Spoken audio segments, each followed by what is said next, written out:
जय श्री हरि।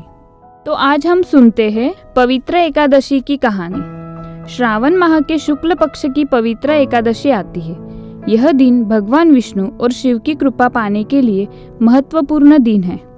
पवित्र एकादशी के बारे में कहा जाता है कि जो व्यक्ति शुद्ध अंतकरण से व्रत रखकर भगवान विष्णु का पूजन करता है उसे वाजपेय यज्ञ के समान पुण्यफल प्राप्त होता है। निसंतान दंपति यदि जोड़े से इस एकादशी का व्रत करे तो उन्हें उत्तम गुणों वाली संस्कारवान संतान की प्राप्ति होती है। इस एकादशी को धर्म, अर्थ, काम और मोक्ष देने वाली भी कहा जाता है। मत मन्वंतर के अनुसार इसे पुत्रदा एकादशी भी कहा जाता है। तो आइए जानते हैं पवित्र एकादशी की पूजन विधि। पवित्र एकादशी के दिन प्रातःकाल सूर्योदय पूर्व उठकर स्नान आदि से निवृत्त होकर भगवान सूर्यदेव को जल अर्पित करें। उसके बाद स्वच्छ वस्त्र धारण कर पूजा स्थान को शुद्ध करें। भगवान विष्णु के समक्ष एकादशी व्रत का संकल्प ले। यदि किसी कार्य विशेष की पूर्ति के उद्देश्य से व्रत कर रहे हो तो मानस उच्चारण करें। इसके बाद समस्त द्रव्यों सहित पूजन करें। फलों मिष्टान्नों का नैवेद्य लगाए। एकादशी व्रत की कथा सुने। दिन भर निराहार रहे। सायंकाल के समय तुलसी माता के पौधे के समीप दीप प्रज्वलित करें। इस दिन भगवान विष्णु को सिंघाड़ा और सिंघाड़ा से बने पकवानों का नैवेद्य अर्पित करें और स्वयं भी फलाहार में सिंघाड़ा ही ग्रहण करें।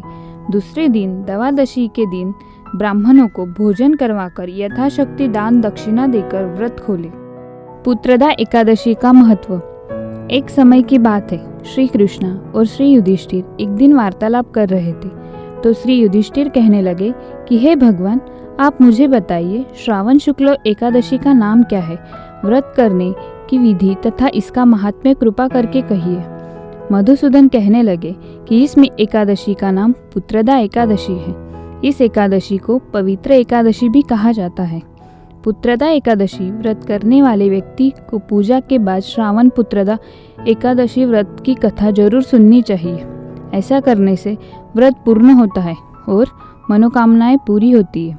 अब आप शांतिपूर्वक इसकी कथा सुनिए। इसके सुनने मात्र से ही वाजपेयी यज्ञ का फल मिलता है।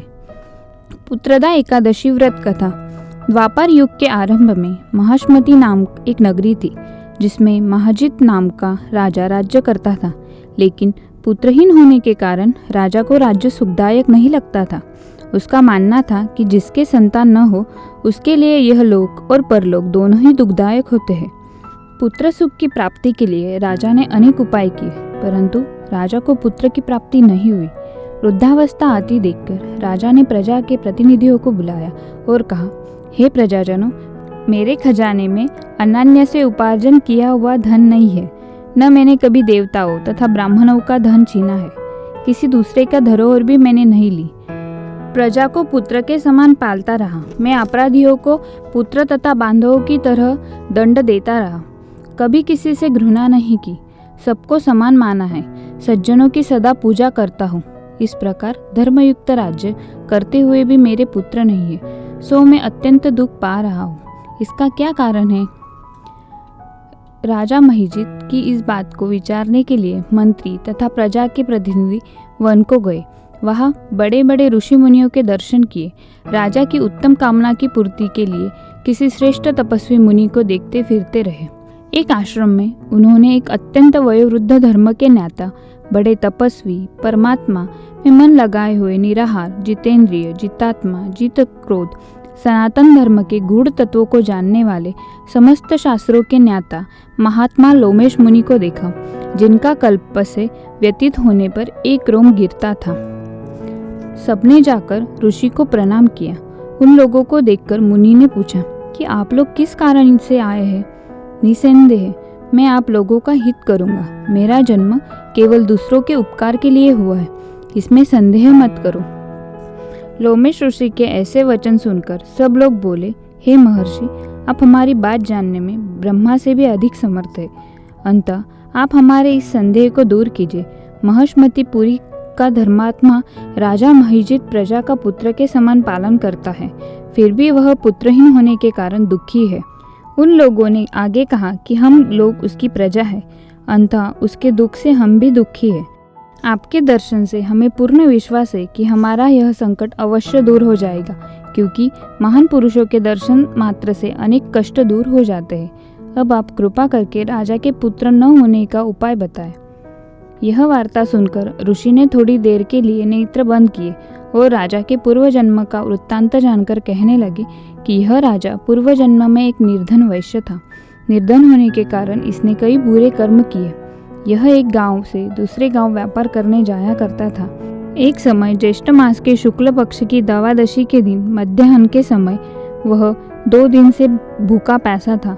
एक जलाशय पर जल पीने गया। उसी स्थान पर एक तत्काल की ब्याही हुई प्यासी गौ जल पी रही थी। राजा ने उस प्यासी गाय को जल पीते हुए हटा दिया और स्वयं जल पीने लगा। इसलिए राजा को यह दुख सहना पड़ा।